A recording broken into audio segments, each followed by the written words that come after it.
Assalamualaikum warahmatullahi wabarakatuh. Nama saya Alisya Nistiawan dengan NIM 43322011001 dari kelas 3A pagi ingin melakukan konfigurasi NAT. Di sini kita akan melakukan konfigurasi kepada dua router, yaitu router cabang dan router pusat, yang dimana ini sebagai gateway dan sebagai NAT. Nah, ini akan diatur oleh kedua router ini. Bisa dilihat juga dari simulasi bahwa ini sudah diatur sebagai ICMP. Langsung kita ke router cabang dan kita enable terlebih dahulu, dan kita akan lakukan ping ke 209.165.201.2. Nah, bisa dilihat ya, di sini udah ada tanda seru yang artinya ini tuh sudah bisa terkoneksi, yang dimana antara cabang dan pusat bisa berkomunikasi. Lalu kita lihat ya, apakah di PC 0. Sebelumnya kita simulasi terlebih dahulu, lalu ke PC 0, dan kita lakukan ping lagi dengan IP yang sama, 209.165.201.2. Langsung saja, ini dari PC ke switch dan dari switch ke cabang. Di cabang kita klik 2 kali.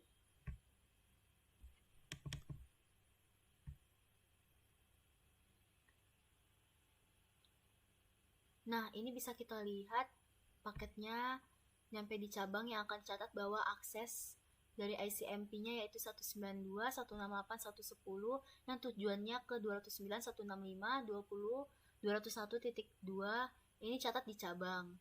Dan ini tuh di inbound. Nah, kalau di outbound-nya itu berarti keluar, yang dimana korannya itu diberitahu ada paket ICMP dengan IP 192.168.1.10 ke 209.165.201.2. Ini di cabang. Lalu kita coba kirim dari cabang ke internet.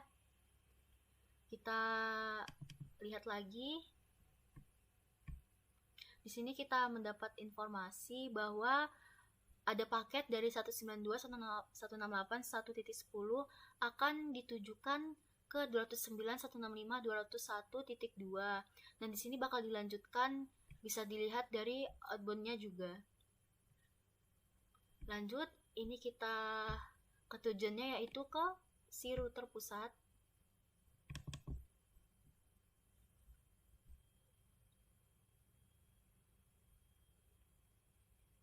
Bisa dilihat juga ini paketnya diterima, yaitu tujuan dia 209.165.201.2 dari 192.168.1.10. Dan nanti dia akan kirim balik.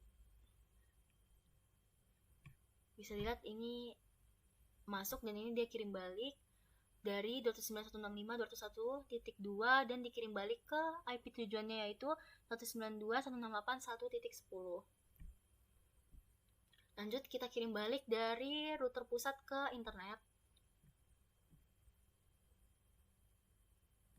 Nah, bisa dilihat nyampai di internet itu ada masalah, cuman kita klik. Nah, di sini hanya muncul inbound-nya aja, tidak ada outbound-nya.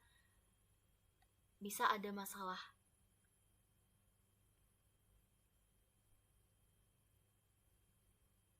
Di sini bisa dilihat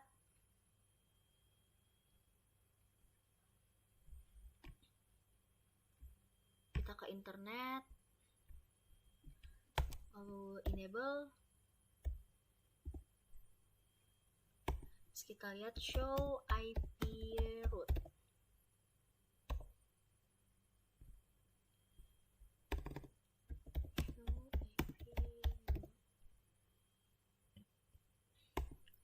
Nah, ini bisa dilihat ya kalau internet ini hanya ada akses dari 209.165.200.0 dan 209.165.201.0. Nah, waktu tujuannya ke 192.168.1.10 dia ini nggak punya rute, jadi makanya dia bermasalah. Dan bisa kita lihat di PC 0 ini dia ada request timeoutnya 4 kali karena ICMP-nya itu 4 kali, jadi di sini berhentinya di internet.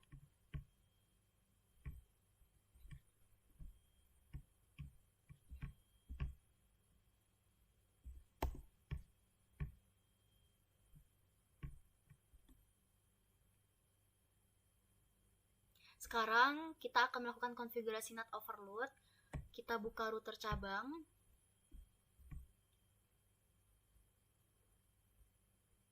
Yang pertama kita buat access list.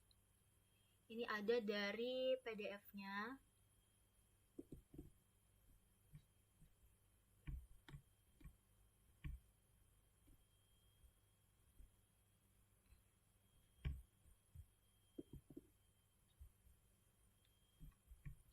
Nih, bisa dilihat access list.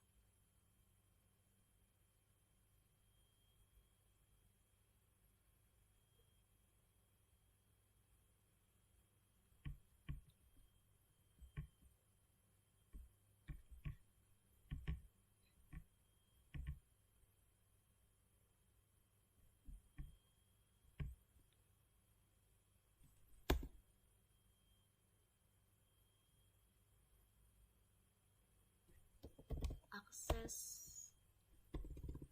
konfigurasi terminal dulu, baru akses one permit dengan tujuan 192.168.0.0.0.0.255. Kemudian kita do show run.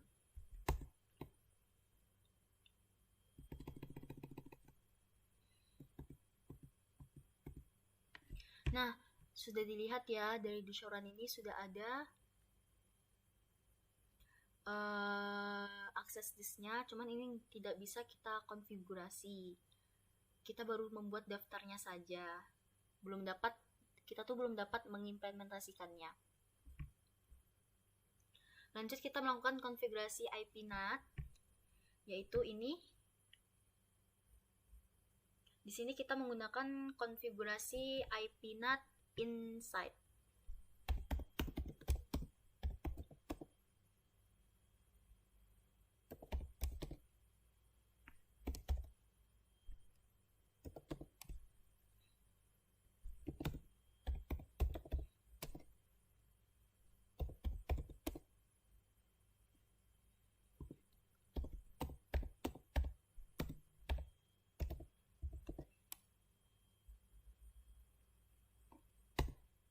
Selanjutnya kita enter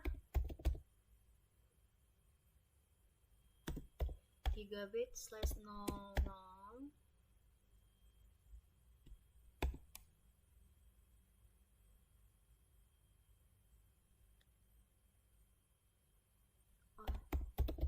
enter 3000, lalu IP NAT outside.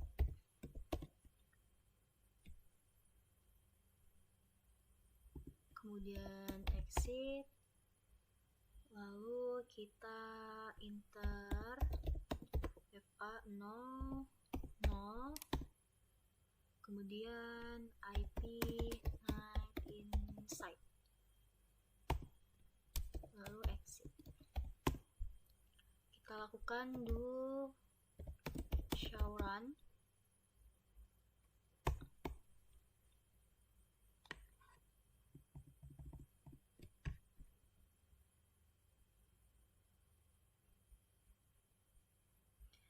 Nah, kita bisa lihat kalau di sini interface gigabit Ethernet itu dia udah outside. Nah, kalau fast internetnya itu dia udah inside, dan kalau gigabitnya itu outside. Nah, outside. Kemudian ada pemberlakuan IP NAT inside, Ini IPNet Inside Source List Interface Overload. Dan dia sudah ada access list one permitnya.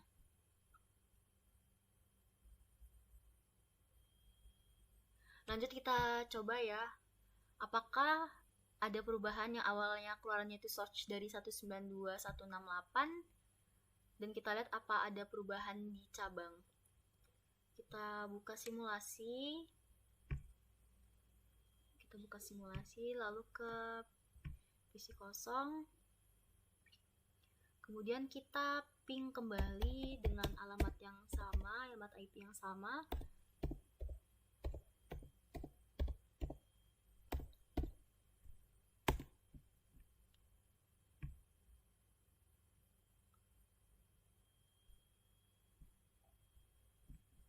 Bisa dilihat ya, ini paket sampai di cabang. Dan di inbound-nya mendapat informasi bahwa paket itu dari 192.168.110 ke 209.165.201.2. Jadi router cabang ini punya kewajiban untuk melanjutkan paketnya ke 209.165.201.2. Kemudian outbound-nya bisa dilihat ini berubah. Yang awalnya 192 search-nya menjadi 209.165.200.226. Nah, di sini ketika kita sudah melakukan konfigurasi NAT, dia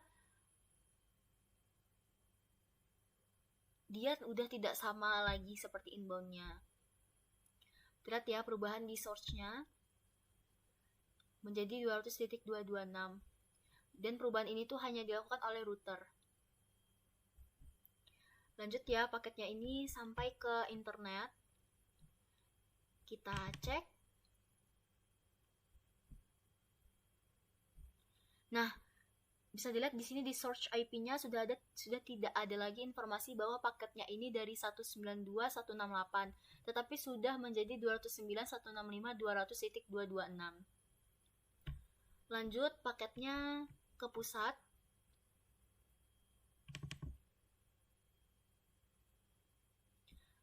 Nah, bisa dilihat di inbound-nya di sini pusat itu menerima paket dari 209.165.200.226. Yaitu dan destinasinya itu ke dirinya 209.165.201.2.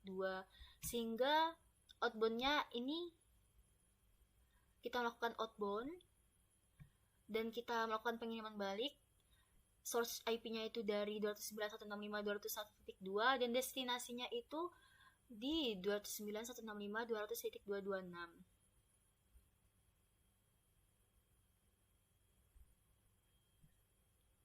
Lanjut ya, kita kirim balik paketnya ke internet, ke cabang. Kita lihat. Nah, ini bisa dilihat ya, waktu paket sampai di cabang, inbound ada paket dari 201.2. Dan destinasinya itu ke 200.226, yaitu dirinya sendiri.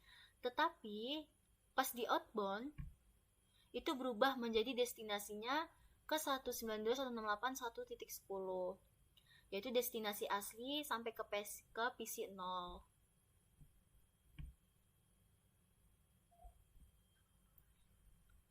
Nah, ini bisa kita lihat replay. Nah, kalau misalnya kita mau melihat NAT-nya, itu kita buka cabang.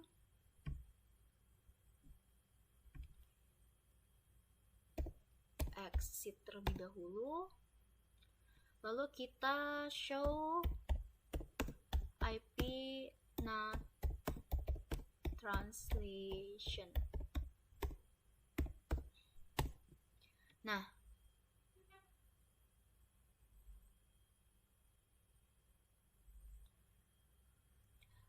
di sini bisa kita lihat ada pengiriman pertama dan ada pengiriman kedua.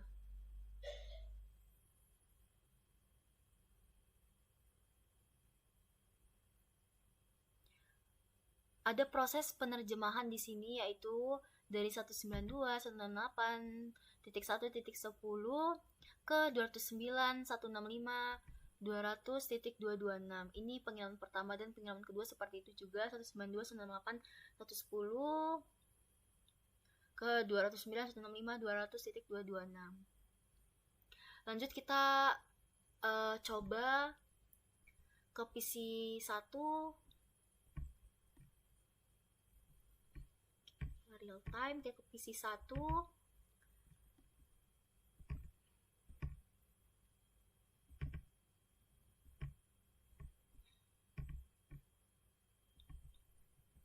Dan ke PC 2.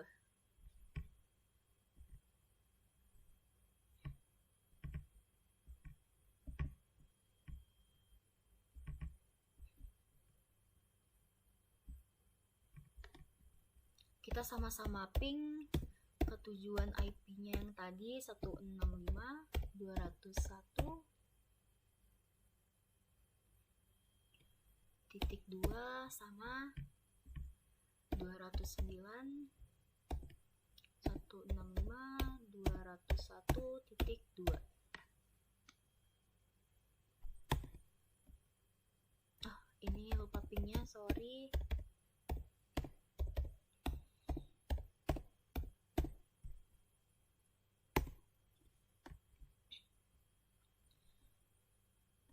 Dan ini juga kita coba PC 1.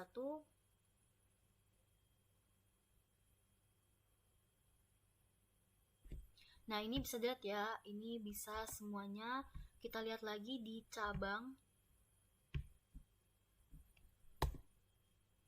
show IP NAT translation. Nah, bisa dilihat juga ini tuh sama semua 1, 2, 3, 4 karena tadi saya melakukan pengiriman 4 kali dengan IP publiknya sama semua. Lalu di sini kita lanjut ke static. Di sini saya akan mengakses server menggunakan alamat publik. Server ini tuh cuma bisa diakses di lokal. Kita coba ngirim.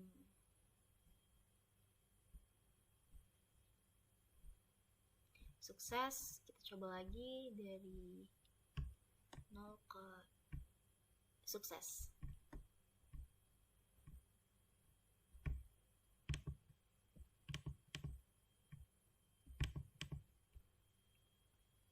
Sekarang kita buka pusat. Enable.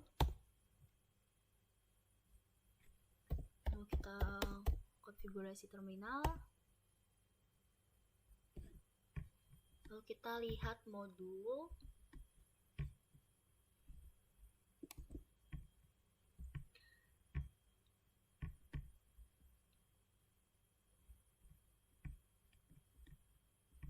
Ini IP NAT inside source static. IP NAT inside source static 92.168.2.165.201.4. Enter. Lalu kita ke enter 3000 IP outside exit. Lalu enter FA00 IP not inside exit. Lalu kita lakukan do show run.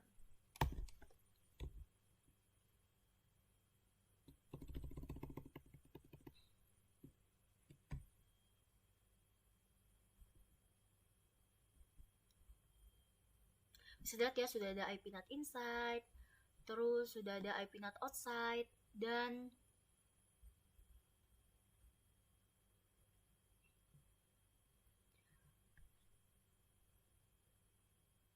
lalu kita show exit dulu, show IP NAT translation.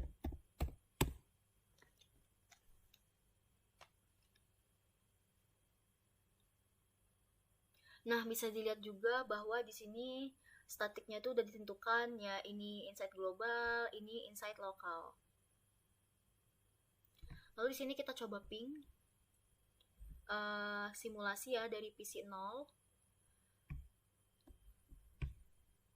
Kita ping ke 209.165.201.4. Kita simulasi dahulu, kita ping. Nah, bisa lihat paket berjalan dari PC 1 ke switch lalu ke cabang. Kita lihat.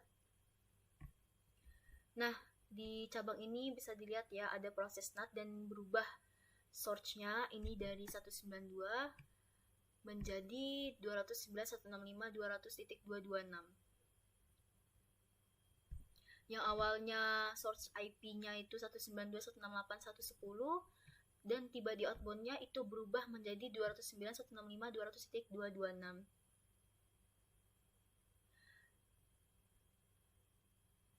Nah, ini tuh waktu sudah di NAT destinasinya tuh berubah ya menjadi 209.165.200.226.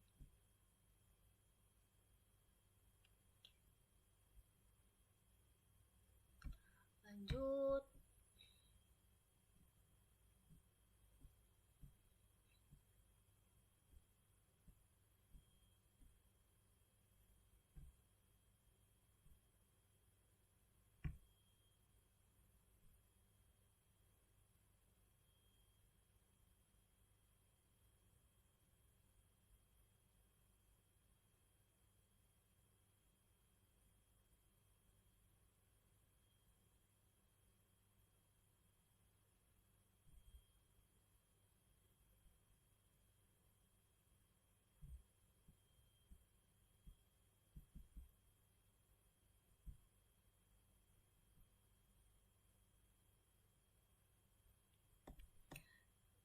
Bisa kita lihat ya, ini udah sampai ke pusat.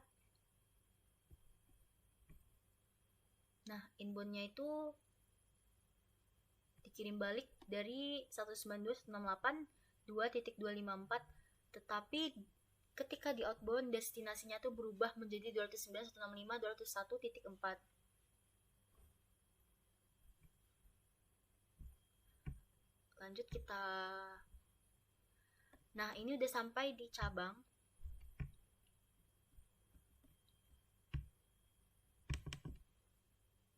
Bisa dilihat di inbound-nya, ini tuh source-nya itu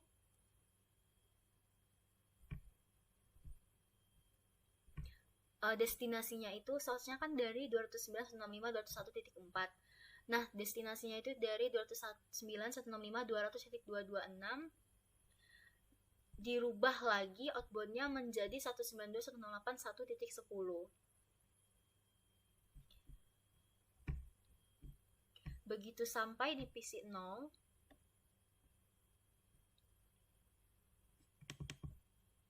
bisa kita lihat ya, dia berubah lagi menjadi 192, 168, 110, dan ini yang tadi dari 208.165.201.4 menjadi 198.168.2.254. Jadi ini yang hanya tahu cuman pusatnya kalau dia berubah. Baiklah, sekian konfigurasi NAT dari saya. Terima kasih.